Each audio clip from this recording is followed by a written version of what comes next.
Hi friends இன்னைக்கு என்ன வீடியோன்னு பார்க்கலாங்களா? வந்து ஒரு பொல்லங்காய் இந்த பொல்லங்காய் எடுத்திருக்கேன். ஒரு ஆந்திரா டிஷ் தான் பொல்லங்காய் பொட்லக்காய் பச்சடி, பெருகு பச்சடி அப்படின்னு சொல்லுவாங்க. இது சூப்பராக இருக்கும். பிகினர்ஸ் கூட செஞ்சிடலாம். ஈஸியான டிஷ் இது. ரொம்ப ஈஸியாக முடிச்சிடலாம் இந்த டிஷ்ஷை. சூப்பராக இருக்கும் சாதத்துக்கு, சப்பாத்திக்கு. இது சப்பாத்தி சாதம் அது மாதிரி சூப்பராக இருக்கும். இது வந்து நான் எண்ணெய் போட்டிருக்கேன். இதில் வந்து ஒரு ஒரு கொஞ்சம் கடுகு, கொஞ்சம் ஜீரகம், கொஞ்சம் உளுத்தம்பருப்பு, கடலப்பருப்பு, 2 காஞ்ச மிளகாய் இது எல்லாமே இதில் போட்டுருங்க. நல்லா நமக்கு பொரியட்டும். நான் ஒரு 1/4 கிலோ புடலங்காய் எடுத்திருக்கேன். கொஞ்சம் இது வந்து நம்ம 2 விதமாக செய்யலாம். நான் இப்போ வந்து ஒரு மெத்தடில் நான் செஞ்சு காட்டுறேன். ஈஸியான மெத்தட் இது. இன்னொரு வாட்டி நான் அதுவும் சூப்பராக இருக்கும். ட்ரை பண்ணலாம்.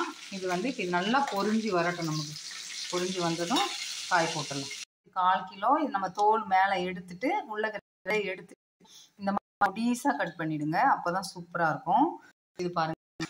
இப்போ வந்து நமக்கு இந்த ஜீரகம், கடலப்பருப்பு எல்லாம் கலர் மாறிச்சு பாருங்க. மாறிடுச்சிங்களா? இப்போ வந்து இந்த காய் வந்து நம்ம இதில் போட்டுடலாம்.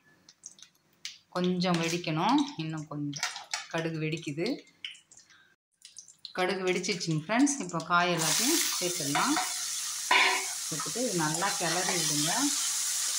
இது நம்ம வந்து தண்ணிலாம் விட போகிறதில்ல. அப்படியே நம்ம லைட்டாக சிம்மில் வச்சு மீடியமாக வச்சு நம்ம வதக்க போகிறோம். நம்ம பொரியலுக்கெலாம் வதக்குவோம் தெரியுங்களா? அந்த மாதிரி இது மீடியமாக வந்து வதக்கலாம். கொஞ்சம் மூடி போட்டு ஒரு 10 மினிட்ஸ் கிட்ட இது நல்லா நமக்கு வதங்கட்டும். அப்போ தான் வந்து இந்த காய் வந்து நமக்கு ஒரு 90% குக் ஆகிடணும். நமக்கு 95% குக் ஆனால் தான் நமக்கு வந்து சூப்பராக இருக்கும். இது கொஞ்சம் நேரம் அப்படியே வந்துட்டு கை பொறுக்க வந்து நம்ம கிளறி விட்டுட்டே இருக்கலாம். நமக்கு இதில் இருக்கிற தண்ணி இதை பாருங்கள். காயிலிருந்து தண்ணி வருது பார்த்தீங்களா? தண்ணி வருது. இதில் இருக்கிற தண்ணியிலே நமக்கு காயும் வெந்துடும். இது வந்து பொறுமையாக அப்படியே வேக வச்சுட்டு நம்ம அதுக்கப்புறம் நிப்பாட்டலாம். இது பாருங்கள் ஃப்ரெண்ட்ஸ். இது வந்து வதங்கிட்டு இருக்கு நமக்கு. இங்கே பாருங்கள், புடலங்காய் வந்து நமக்கு கலர் மாறி சேஞ்ச் ஆகிருக்குங்களா? தெரியுதுங்களா? இது வந்து நமக்கு சேஞ்ச் ஆகுது. இது வதங்கட்டும் நமக்கு. இப்போ வந்து இதுக்கு ஒரு பேஸ்ட் அரைக்க போகிறோம். இங்கே பாருங்கள், ஒரு 7 பச்சை மிளகா, ஒரு துண்டு இஞ்சி. தெரியுதுங்களா? இஞ்சி இது நானே செல்ஃபாக எடுத்துகிட்டு பண்ணுறதால இதாக இருக்குங்க ஃப்ரெண்ட்ஸ். இஞ்சி ஒரு துண்டு. இதை நம்ம வந்து குறைன்னு அரைச்சிட்டு வந்துடலாம். இங்கே பாருங்கள் ஃப்ரெண்ட்ஸ், இது ஒரு 3/4 பதம் வெந்துடுச்சு நமக்கு நல்லா. நான் இங்கே பாருங்கள், இது குறைன்னு இது தண்ணிலாம் விடக்கூடாது. இந்த இஞ்சி பச்சை மிளகாய் அவ்வளோதான் இதில் வந்து போட்டுருங்க. தண்ணி தேவையில்லை. இது அப்படியே நல்லா இது பண்ணிவிட்டு இது கூட கொஞ்சமாக இப்போ மஞ்சத்தூள் லைட்டாக, நிறைய வேண்டாம், ஒரு பிஞ்சு. தெரியுதுங்களா? ஒரு பிஞ்சு போட்டுக்கோங்க. உப்பு கொஞ்சம், நம்ம உப்பு மறுபடியும் சேர்ப்போம். தயிர் சேர்க்கும் போது உப்பு சேர்ப்போம். ஆனால் இப்போ நம்ம இந்த காய் கூட நமக்கு காயெல்லாம் உப்பு சேரணும் இல்லைங்களா? இந்த இஞ்சி பச்சை மிளகாலாம் போட்டிருக்கோம். இந்த இஞ்சி பச்சை மிளகாய் வாசனை நமக்கு போகணும். அது வரைக்கும் கிளறணும். இது நல்லா இன்னும் கொஞ்சம் பொறுக்க அப்படியே கிளறி விட்டுட்டு கொஞ்சம் நேரம் ஆகட்டும். இது நல்லா அப்படியே இதாகும். இது பாருங்கள், எல்லாத்தையும் போட்டு உங்கள் காரத்துக்கு ஏற்ற பச்சை மிளகாய் போட்டுக்கோங்க. உங்களுக்கு காரம் வந்து கம்மியாக வேணும்னா 1-2 கூட போட்டுக்கலாம். நாங்கள் கொஞ்சம் காரம் சாப்பிடுவோன்றதால ஒரு 4-5 பச்சை மிளகாய் 6-7 போட்டிருக்கேன். உங்களுக்கு காரம் வேண்டாம், நான் கம்மியாக சாப்பிடுவேன் அப்படின்னா கம்மியாக போட்டுங்க. இந்த பச்சை வாசனை போகிற வரைக்கும் இது இன்னும் அந்த மிச்சம் இருக்கிற ஒரு 10% இதில் வெந்துடும் நமக்கு. அப்படியே பொறுமையாக வேக வைங்க.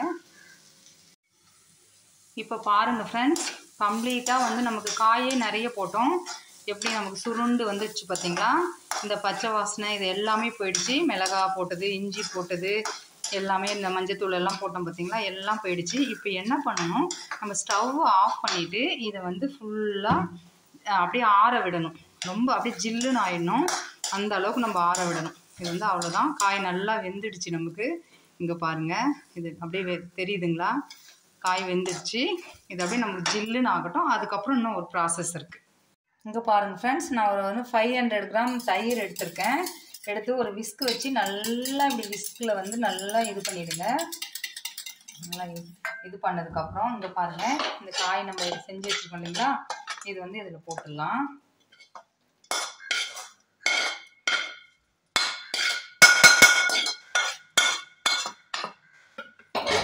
இதையும் அப்படியே கலருங்க.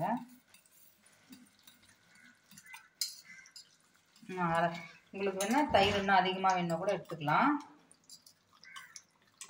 இப்போ வந்து மெயின் வந்து ஒரு இது சேர்க்க போகிறோம். பாருங்கள், குட்டி குட்டியாக வெங்காயம் கட் பண்ணி வச்சுருக்கிறேன். இதில் அப்படியே சேர்த்துருங்க. சேர்த்துட்டு இந்த கடலைப்பருப்பு இதெல்லாம் அப்படியே நமக்கு மிக்ஸ் ஆகி சூப்பராக இருக்கும் ஃப்ரெண்ட்ஸ். சாதத்தோடு வச்சு சாப்பிடும்போது செம்ம டேஸ்ட்டாக இருக்கும். கண்டிப்பாக ட்ரை பண்ணி பாருங்கள். ஈஸியான டிஷ் இது. எப்படி வந்ததுன்னு சொல்லுங்கள். பொட்டலக்காய பெருகு பச்சடி. சரிங்களா?